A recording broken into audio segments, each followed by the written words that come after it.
सभी मुद्दों को लेकर पेश है वंश media TV. Hello hi guys, this is Sapna Chaudhary और आप देख रहे हैं वंश मीडिया टीवी।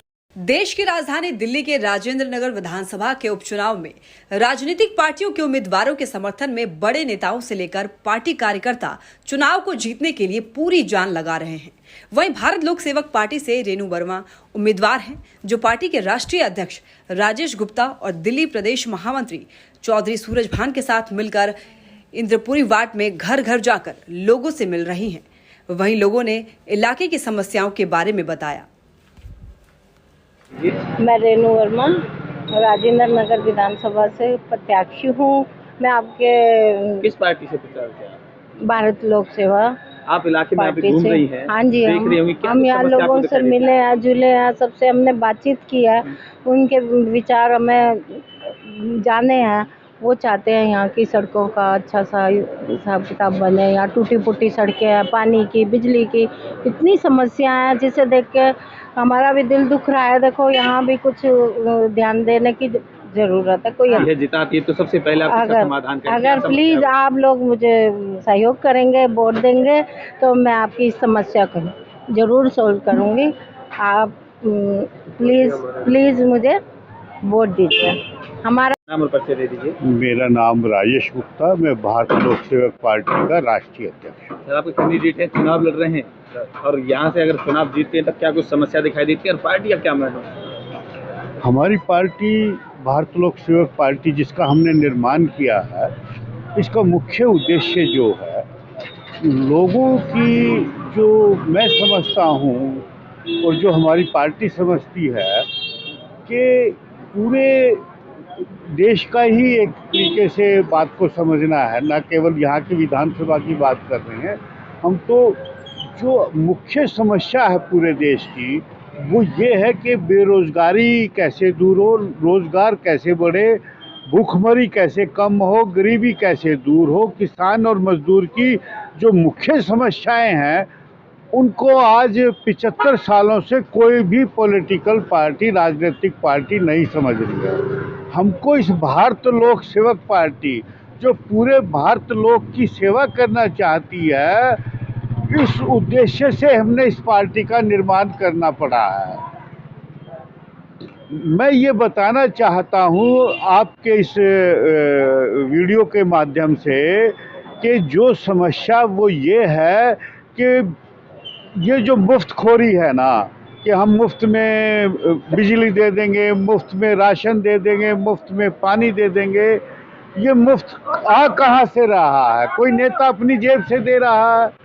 सिवाय टैक्स पे टैक्स लगाने के, इस टैक्स, जितना टैक्स लगेगा उतनी ज़्यादा महंगाई बढ़ेगी, उतनी ज़्यादा बेरोजगारी बढ़ेगी, उतनी ज़्यादा गरीबी बढ़ेगी।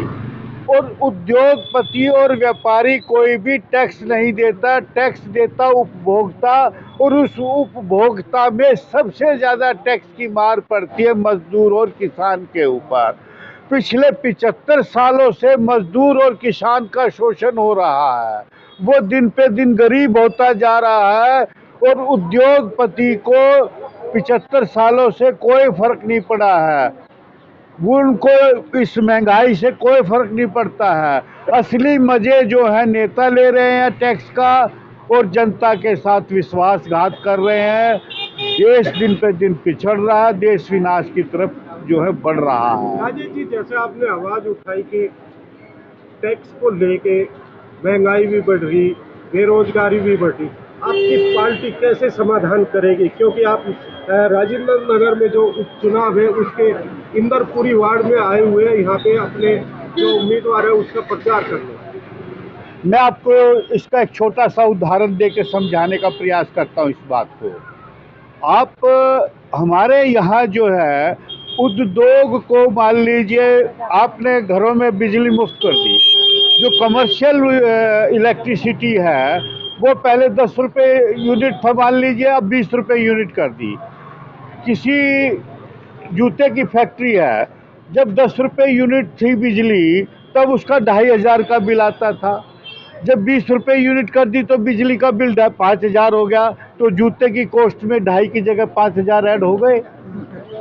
ऐसे ही आप अगर देखेंगे जो ये डीजल और पेट्रोल है, सरकार के पास 30 रुपये लीटर का आता है, 70 रुपये लीटर केंद्र सरकार और राज्य सरकारें जो है टैक्स लेती हैं। अब जी मान लीजिए अगर 50 रुपये लीटर जब डीजल और पेट्रोल था, तब जो इंडस्ट्री में मान लीजिए जूते की में जो चमड़ा आता था, ट्रांसपोर्टेशन चार्जेस 5,000 थे। आज जब 100 रुपये हो गया है तो ट्रांसपोर्टेशन चार्जेस 10,000 हो गए हैं। तो ये आप देखिए कि जो कॉस्ट है जूते की, जब 5,000 का ट्रांसपोर्टेशन चार्जेस था, 2,500 का बिजली का बिल था, तब जूते की कॉस्ट 80 रुपये थी। जब 10,000 जूते की ये क्या नाम है बिजली का बिल, वो बिजली का बिल 5,000 आ जाएगा, ट्रांसपोर्ट का 10,000 का जूता 90 रुपये पड़ने लग गया। तो उद्योगपति तो 90 की जगह 100 का बेच देगा, व्यापारी इसको 110 का बेच देगा, सरकार का जीएसटी भी 20 रुपये लग जाएगा तो 130 का बिक जाएगा। अब ये जो टैक्स है, ये टैक्स तो उपभोक्ता ही नहीं दिया ना, उस उपभोक्ता में मजदूर और किसान दोनों हैं। अब आपने मेरे से पूछा आप कैसे कम करेंगे। हम ये चाहते हैं कि भूखमरी गरीबी कम हो और लोगों की आमदनी बढ़े, और आमदनी तभी बढ़ सकती है अगर मैं बिजली का बिल उद्योग का 10 रुपये कर दूं यूनिट का, और ट्रांसपोर्टेशन चार्जेस जो मान लीजिए 100 रुपये लीटर है 50 रुपये लीटर पे ले आऊं, और ये जो मुफ्तखोरी है बंद कर दूं, टैक्स का दुरुपयोग करना बंद कर दिया जाए, तो जूते की कॉस्ट ऑटोमेटिकली जो 100 रुपये आ गई थी 70 रुपये पे आ जाएगी। तो इससे क्या होगा, लोगों का खर्चा कम हो जाएगा। अगर वो जो उनकी आमदनी जो स्थिर भी रही मान लीजिए, जब खर्चा कम हो जाएगा तो अपने आप लोगों की आमदनी बढ़नी शुरू हो जाएगी। दूसरा, जब हमारे उद्योग चलने लगेंगे, आज की तारीख में चाइना में मान लीजिए 10 रुपये यूनिट बिजली है, पेट्रोल 50 रुपये लीटर, तो माल कहाँ सस्ता बनेगा, चाइना का बनेगा। जब हमारा माल सस्ता बनने लगेगा तो हमारा बिकना लगेगा, हमारा जो निर्यात है एक्सपोर्ट है वो भी बढ़ना लगेगा, इंडस्ट्री ज़्यादा चलेगी तो एम्प्लॉयमेंट ज़्यादा क्रिएट होंगे, तो इससे अपने आप बेरोजगारी दूर होगी, समस्याओं का समाधान होगा। मैं नहीं लगता कि ऐसी कोई गलत बात मैं कह रहा हूँ।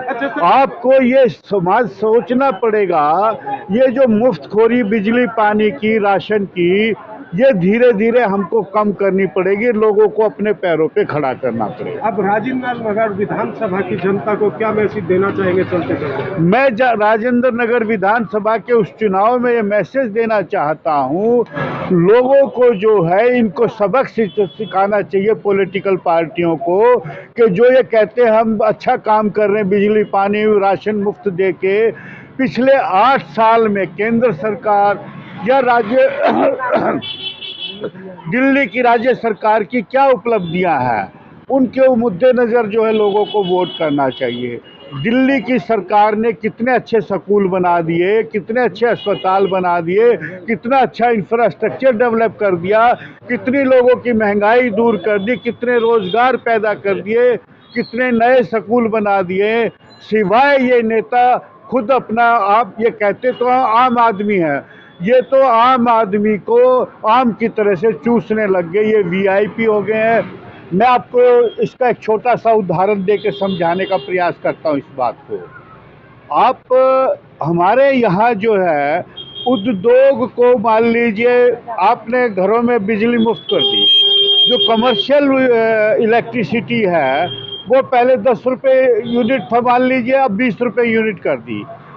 किसी जूते की फैक्ट्री है, जब 10 रुपये यूनिट थी बिजली तब उसका 2,500 का बिल आता था, जब 20 रुपये यूनिट कर दी तो बिजली का बिल 5,000 हो गया, तो जूते की कॉस्ट में 2.5 की जगह 5,000 ऐड हो गए। ऐसे ही आप अगर देखेंगे जो ये डीजल और पेट्रोल है, सरकार के पास 30 रुपये लीटर का आता है, 70 रुपये लीटर केंद्र सरकार और राज्य सरकारें जो है टैक्स लेती हैं। अब जी मान लीजिए अगर 50 रुपये लीटर जब डीजल और पेट्रोल था, तब जो इंडस्ट्री में मान लीजिए जूते की में जो चमड़ा आता था, ट्रांसपोर्टेशन चार्जेस 5,000 थे। आज जब 100 रुपये हो गया है तो ट्रांसपोर्टेशन चार्जेस 10,000 हो गए हैं। तो ये आप देखिए कि जो कॉस्ट है जूते की, जब 5,000 का ट्रांसपोर्टेशन चार्जेस था, 2,500 का बिजली का बिल था, तब जूते की कॉस्ट 80 रुपये थी। जब 10,000 जूते की ये क्या नाम है बिजली का बिल, वो बिजली का बिल 5,000 आ जाएगा, ट्रांसपोर्ट का 10,000 का जूता 90 रुपये पड़ने लग गया। तो उद्योगपति तो 90 की जगह 100 का बेच देगा, व्यापारी इसको 110 का बेच देगा, सरकार का जीएसटी भी 20 रुपये लग जाएगा तो 130 का बिक जाएगा। अब ये जो टैक्स है, ये टैक्स तो उपभोक्ता ही नहीं दिया ना, उस उपभोक्ता में मजदूर और किसान दोनों हैं। अब आपने मेरे से पूछा आप कैसे कम करेंगे। हम ये चाहते हैं कि भूखमरी, गरीबी कम हो और लोगों की आमदनी बढ़े।